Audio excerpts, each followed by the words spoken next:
पिछले कालखंड में हमने कक्षा 10 विषय संस्कृत सूची पर्यावरण पाठ का अध्ययन किया। आज हम इसके प्रश्न और उत्तर को समझने का प्रयास करते हैं। इसमें एक पदेन वाले प्रश्न हैं, समास से संबंधित प्रश्न हैं, संधि से संबंधित प्रश्न हैं और एक वाक्य के साथ या एक वाक्य से अधिक शब्दों वाले प्रश्न इसमें सम्मिलित हैं। चलिए शुरू करते हैं। प्रश्न पहला, एक पदेन उत्तरम लिखत। एक पदेन उत्तरम लिख। एक पदेन का अर्थ है कि एक पद में उत्तर, एक शब्द में उत्तर देना है। प्रश्न क, अत्र जीवितम की दर्शम जातवम, यानी यहाँ जीवन कैसा हो गया है। यहाँ जीवन कैसा हो गया है तो उत्तरम आ जाएगा दुर्वहम। दुर्वहम का मतलब कठिन, बहुत ही कठिन जीवन हो गया है। प्रश्न नंबर ख, अनिशम महानगर मध्य किम परिचलति। ठीक है, महानगरों में अनिशम ने दिन रात, महानगरों में दिन रात क्या चलता है। उत्तर आ जाएगा कालस्य कालयस्य चक्रम। कालयस्य चक्रम ने जो लोहे का चक्र है वो महानगर में दिन रात चल रहा है। लोहे का चक्र का मतलब जो वाहनों में जो पहिया लगा है वो लोहे का है नहीं। अब प्रश्न ग, कुत्सित वस्तु मिश्रितम किमस्ति। ठीक है, अब मिलावटी पदार्थों से मिला हुआ क्या है। क्या है जो मिलावटी पदार्थों से मिला हुआ है तो उत्तर में आएगा भक्ष्यम। भक्ष्यम मतलब जो भी भोज्य पदार्थ हम खाते हैं वो सारे अब क्या हो गए, मिलावटी हो गए हैं। प्रश्न ग, अहम कस्मे जीवनम कामये। जो हम किसके लिए जीवन चाहता हूँ। अहम कस्मे जीवनम काम। अहम ने मैं किसके लिए जीवन चाहता हूँ तो उत्तर में आ जाएगा मानवाय। मानवाय यानी मनुष्य के लिए। कभी कहता है कि मैं मनुष्य के लिए जीवन चाहता हूँ। प्रश्न नंबर अंग, केशा माला रमणीया। केशा माला रमणीया,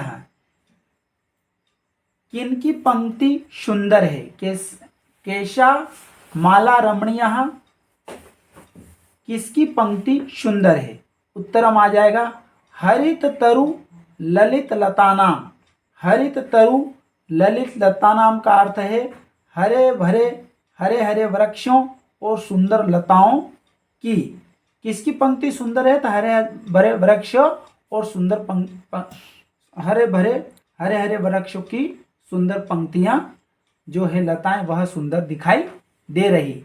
ये एक पदेन उत्तर था। प्रश्न नंबर 2, अधोलिखितानम प्रश्नानम उत्तराणि। अधोलिखितानम प्रश्नानि उत्तराणि संस्कृत भाषायां लिखत।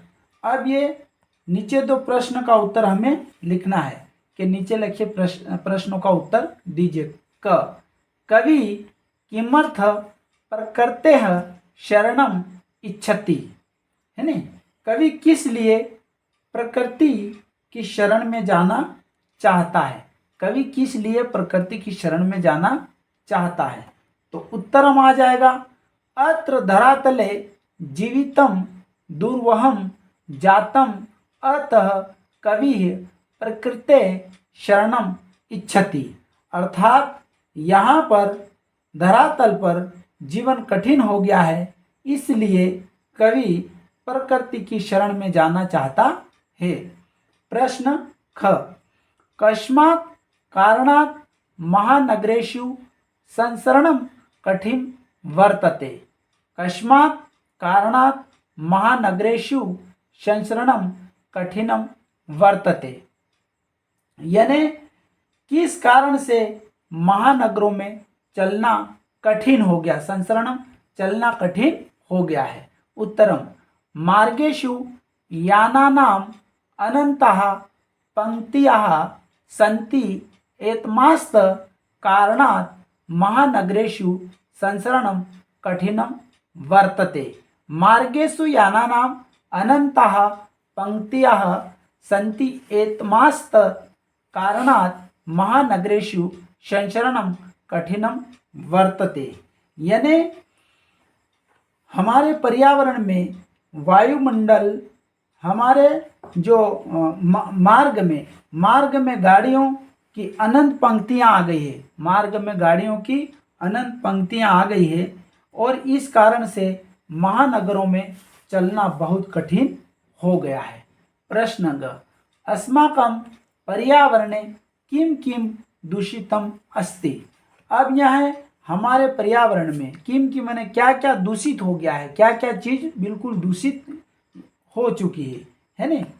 तो उत्तरम अस्माकं पर्यावरणे वायुमंडलम जलम भक्षम धरातलम च दूषितम अस्ति। अस्माकं पर्यावरणे वायुमंडलम जलम भक्ष्यम धरातलम च दूषितम अस्ति। हमारा जो पर्यावरण है, इस पर्यावरण में वायुमंडल, जल, खाने का पदार्थ, भोज्य पदार्थ और धरातल सब कुछ दूषित है, सब कुछ दूषित है। अब यहाँ घ, प्रश्न घ, कवि कुत्र संचरणम कर्तुम इच्छति। कवि कुत्र संचरणम इच्छति, कवि कहाँ जाना चाहता है। तो कवि कहाँ संचरण माने कवि कहाँ घूमना चाहता है। उत्तरम कवि क्षणम एकांते कांतारे संचरणम कर्तुम इच्छति। ठीक है, कवि क्षण भर के लिए एकांत जंगल में घूमना जाना चाहते हैं, मतलब कवि क्षण भर के लिए एकांत जंगल में घूमना चाहते हैं। अंग, स्वस्थ जीवनाय कीदृशे वातावरणे भ्रमणीयम। स्वस्थ जीवनाय कीदृशे वातावरणे भ्रमणीयम। स्वस्थ यानी स्वस्थ जीवन के लिए कैसा वातावरण में घूमना चाहिए। स्वस्थ जीवन के लिए कैसे वातावरण में घूमना चाहिए। भ्रमणीय माने घूमना। उत्तरम स्वस्थ जीवनाय स्वच्छ वातावरणे भ्रमणीयम। यानी स्वस्थ जीवन के लिए हमें स्वस्थ जीवन के लिए स्वच्छ वातावरण में घूमना चाहिए। प्रश्न च, अंतिमे पद्यांसे कवेः का कामना अस्ति। अंतिमे पद्यांसे कवेः का कामना अस्ति।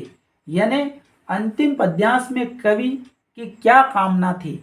अंतिम पद्यांश में कवि की क्या कामना थी, क्या इच्छा थी कवि की। उत्तरम अंतिमे पद्यांसे कवेः कामना अस्ति यत् लता तरु गुल्मा।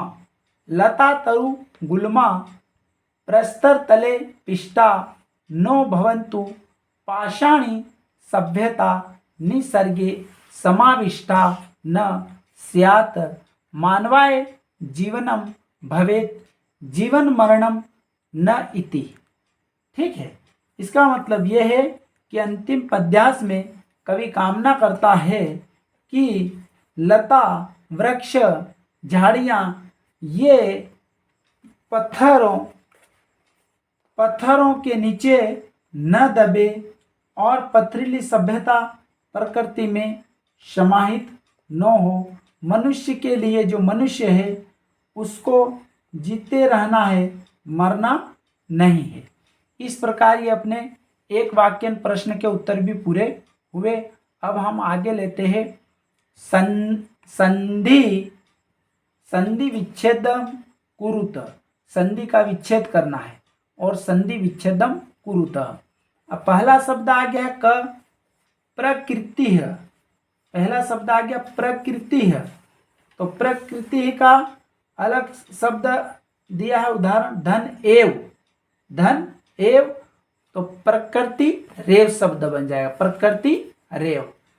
प्रश्न ख, स्यात् धन न, और स्यात् धन इस रिक्त स्थान में न भरेंगे प्लस इसमें एव भरेंगे, तो ये हो जाएगा स्या ने वह, स्या ने वह। प्रश्न ग, खाली स्थान में इसमें अपन भरेंगे ही धन अनंताः, ही धन अनंताः, तो हो जाएगा हयनंताः, हयनंताः। घ, प्रश्न ग, बहि, बहि धन अंतः, धन जगति, ये तीनों शब्द मिला के अपने को बनाना, बहि धन अंतः धन जगति, तो इसका बन जाएगा बहिरन, बहिरंतर जगति, बहिरंतर जगति, ये शब्द बनेगा संधि का अंग। अस्मात् धन नगरात, तो ये रिक्त स्थान में अस्मात् और धन नगरात दोनों मिलके बनेगा, तो अस्मा नगरात, अस्मा नगरात बन जाएगा। च, शम धन चरणम, शम धन चरणम, तो इसका बन जाएगा संचरणम, संचरणम। छ, धूमम धन मुजति, धूमम धन मुजति, तो इसका हो जाएगा धूम मुचंती, धूमम धन मुचति, तो धूमम मुंचती, ये बनेगा। अब अगला प्रश्न, अगला प्रश्न है अधो लिखितानाम, अधो लिखितानाम अव्ययानाम सहायता रिक्त स्थानानि पुर्यत, यानी अधोलिखित यानी नीचे जो लिखित अवयव है उनकी सहायता से हमें रिक्त स्थान की पूर्ति करना है। अव्यय का अर्थ वो शब्द है जिनका कहीं भी उपयोग करें उनके रूप में कोई परिवर्तन नहीं होता, ये अवयव है। तो इदानी वायुमंडलम, तो ये इसमें भृशम आ जाएगा और प्रदूषित मस्ती, तो इदम वायुमंडलम, तो भृशम प्रसुदित मस्ती। ख, जीवनम दुर्वम अस्ति, तो अत्र, अत्र ने यहाँ, यहाँ हमारा जीवन जीना कठिन हो गया है। ग, प्राकृतिक वातावरणे क्षणम संचरणम लाभदायकम भवति, तो कवि कह रहे हैं कि प्राकृतिक वातावरणे क्षणम संचरणम घूमने से अपि लाभदायकम भवति, हमें लाभ प्राप्त होता है। घ, पर्यावरणस्य संरक्षणस्य प्रकृते है आराधना, तो रिक्त स्थान में लिखें एव, पर्यावरणस्य संरक्षणम एव प्रकृते है आराधना, यानी पर्यावरण का हम संरक्षण करेंगे तो इसका अर्थ यह होगा कि प्रकृति की आराधना है। समय अंग प्रश्न, समयस्य सदुपयोग करणीयम, यानी सदा समयस्य सदुपयोग करणीयम, सदा समय का हमें सदुपयोग करना चाहिए। भूकंपित समय रिक्त स्थान गमन में उचितम भवति, भूकंपित समय बहिः गमन में उचितम भवति। छ, यहाँ यत्र है और यहाँ तत्र है। यत्र हरितिमा, जहाँ हरियाली, यत्र हरितिमा तत्र शुचि पर्यावरणम, मतलब जहाँ हरियाली होगी, हरी भरी स्थिति होगी, वहाँ पर पर्यावरण स्वच्छ होगा। ठीक है। अगला प्रश्न वाला, अधोलिखितानाम पदानाम पर्याय पदम लिखत, अधोलिखितानाम पदानाम पर्याय पदम लिखित, यानी जो शब्द लिख रखे हैं उन शब्दों के पर्याय, यानी एक अर्थ से छोड़कर अगर दूसरा अर्थ है तो उस अर्थ को हम लिखेंगे। ठीक है। अब सल्लीलम, सल्लीलम का अर्थ दूसरा होगा जलम। ठीक है। आम्रम, ख, आम्रम, आम्र का दूसरा अर्थ होगा रसालम, तो दूसरा अर्थ इसका हो गया रसालम। ठीक है, दूसरा अर्थ अपना रसालम हो गया। अब घ प्रश्न, घ वनम, वनम का अर्थ हो जाएगा कांतारसम, कांतारसम। शरीरम, शरीर जो अपना मनुष्य का शरीर है, अपना शरीर है, शरीरम, शरीरम का दूसरा अर्थ तनु होता, तनु। कुटिलम, कुटिलम का हो जाएगा वक्रम, इसका पर्याय शब्द क्या हो जाएगा? वक्रम। अब च पाषाण, पाषाण का दूसरा सा प्रस्तरः, ये हो जाएगा प्रस्तरः। तो ये अपन ने ये शब्द देख लिए कि इस पदम पर्याय पद क्या है, पर्यायवाची शब्द ने दूसरा शब्द क्या था वो अपन ने समझ लिया।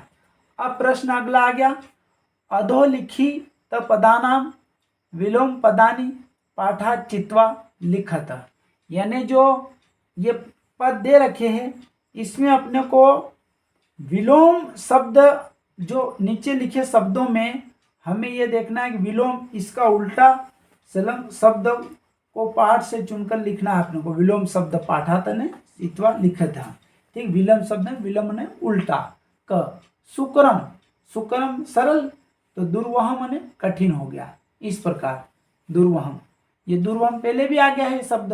दूषितम, दूषित, कोई चीज दूषित है तो इसका विलोम ने उल्टा क्या हो जाएगा? शुद्धम। ये गलती से ये मात्रा नहीं लग पाई, शुद्धम, ठीक है। ग्रहणंती, ग्रहणंती, तो इसका आ जाएगा उंचंती, उंचंती, ठीक है। निर्मलम, निर्मलनम, तो इसका हो जाएगा समलम, समलम हो जाएगा। दानवाय, दानवाय है अंक का, दानवाय, तो इसका अर्थ हो जाएगा मानवाय, मानवाय, ठीक है। शांतः, शांतः का इसका विलोम हो जाएगा अनंतः, अनंतः। इस प्रकार अगला जो है हमारा उदाहरण मनुश्रुत्यम, उदाहरण मनुश्रुत्य, ठीक है। उदाहरण मनुश्रुत्य पाठा चित्वा च समस्त पदानी समास नाम च लिखत। ये पाठ में आए हुए, ये यूं कह रहा है कि उदाहरण के अनुसार पाठ में आकर समस्त पद और समास का नाम लिखिए। तो समास एक व्याकरण का अलग विषय है, लेकिन जो पाठ में जो शब्द आए हैं उसका उत्तर देना हमें जरूरी है। जैसे यथा विग्रह वाक्यानि, जैसे समस्त पदानी और समास नामा, ठीक है। मल्लेन सहितम, मल्लेन सहितम, तो इसका हो जाए समलम, समलम। तो अव्ययी भाव समाज, अव्यय, अव्यय जो अव्ययी शब्द है जो कभी नष्ट नहीं होते हैं, तो अव्ययी भाव समाज। हरिता च ये तरव केशा, है न, हरिता, हरिता च ते तरव केशा, ठीक है। अब इसका हो जाएगा हरित तरुणाम कर्मधारय समास, हरित तरुणाम कर्मधारय समास। ललिता च या लता तासाम, ठीक है। ललिता, ललिता च या लता तासाम, तो इसका हो जाएगा ललित लता नाम कर्मधाराय, ललित लता नाम कर्मधारय समास है ये, ठीक है। नवा मालिका, घ नवा मालिका, नव, नवा मालिका ने नव मालिका, ये कर्मधारय समास, कर्मधारय समास। फिर आया दृहत सुख संदेश येन तम, ठीक है। दृहत सुख संदेश येन तम। धृत सुख संदेशम बहुब्रीहि समास, धृत सुख संदेशाम बहुब्रीहि समास, यानी ये बहुब्रीहि समास होगा। कजलम इव मलिनम, कजलम मलिनम, कजलम मलिनम कर्मधारय समास। दुर्दांत है दशने है, दुर्दांत दशने है, दुर्दांत दंते स्नेह, ये हो गया कर्मधारय समास, कर्मधारय समास। अब आगे अपन और देख लेते हैं। यहाँ लिखा है रेखांकित पदमाकृत्य प्रश्न निर्माणम कुरुतः। जो रेखांकित शब्द है उस शब्द के आधार पर प्रश्न निर्माण कीजिए। यानी जो शब्द अपन दिया है वहाँ कोई भी प्रश्न वाला शब्द डाल के हम उसको प्रश्न वाला शब्द बना सकते। क शकटी यानम कज मलिनम धूमम मुंजती, यानी जो कि गाड़ी जो है शटिका यानम ने गाड़ी जो है वो काजल के समान धुआं छोड़ती है, मतलब धुआं छोड़ती है। इसका प्रश्न अगर बनाएंगे तो ये रेखांकित शब्द है, इसके नीचे अपन की दर्शम लिख देंगे तो अपना प्रश्न वाला शब्द हो जाएगा। इस रेखांकित वाले में ये की दर्शी शब्द लिखेंगे। यहाँ अब उत्तर इसका ऐसा बन जाए, शक्तियानम की दर्शम धुवम मुंजती, यानी जो गाड़ियाँ होती है वही धुआं छोड़ती है, गाड़ियाँ ही धुआं छोड़ती है। ख उद्याने पक्षिणाम कलरवः चेतः प्रसादयति, यानी अपन को इसको जो रेखांकित पद है इसमें अपन दूसरा पद ऐसा जोड़ेंगे जिससे अपना प्रश्न का निर्माण हो जाए। तो उद्याने पक्षिणा है, इसकी जगह हम लेंगे केशाम, उद्याने केशाम कलरव चेती प्रसादयते। ठीक है, अब ये जो कह रहा है कि उद्यान में पक्षियों का कलरव मन को प्रसन्न आता है नहीं, उद्यान में पक्षियों का कलरव मन को प्रसन्न आता है। अब ग पाषाणी सभ्यतायाम लतातु गुल्मः प्रस्तर तले पिष्टा संति, यानी ये यूं कह रहे हैं कि जो पाषाणी सभ्यता यानी पथरीली सभ्यता में लता वृक्ष और झाड़ियां पत्थरों के नीचे न पिसे। अगर इस प्रकार का है तो ये रेखांकित शब्द के नीचे अपन क्या लिख देंगे, के लिख देंगे तो अपना प्रश्न का निर्माण हो जाएगा। पाषाणी सभ्यतायाम के यहाँ ले लें, के प्रस्तर तले पिष्टा संति, ये पाषाणी सभ्यता है, ये लता और वृक्षों को उसमें पीस डालती है। अब अगला प्रश्न, महानगरेषु वाहनानाम अनंतः पंक्तियां भवति, यानी महानगर में वाहनों की अनेक पंक्तियां बहती है। तो इससे अपन प्रश्नवाचक बनाएंगे। केशु शब्द ये रेखांकित शब्द महानगर के यहाँ रख देंगे, केशु शब्दों को यहाँ ला के रख देंगे। फिर हो जाएगा केशु वाहनानाम अनंतः पंक्तवयः धावन्ति, यानी मार्गेषु वाहनानाम अनंता पंक्तियां धावन्ति। तो केशु वाहनानाम प्रश्न बन जाए, केशु वाहनानाम अनंता पंक्तियां धावन्ति।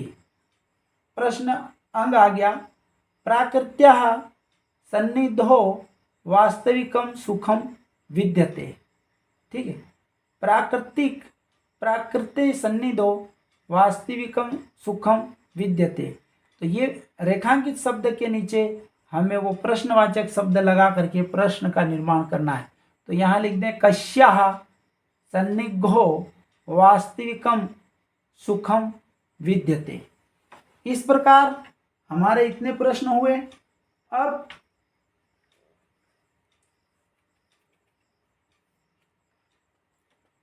इस प्रकार ये हमारे जो प्रश्न उत्तर है ये समाप्त होते हैं।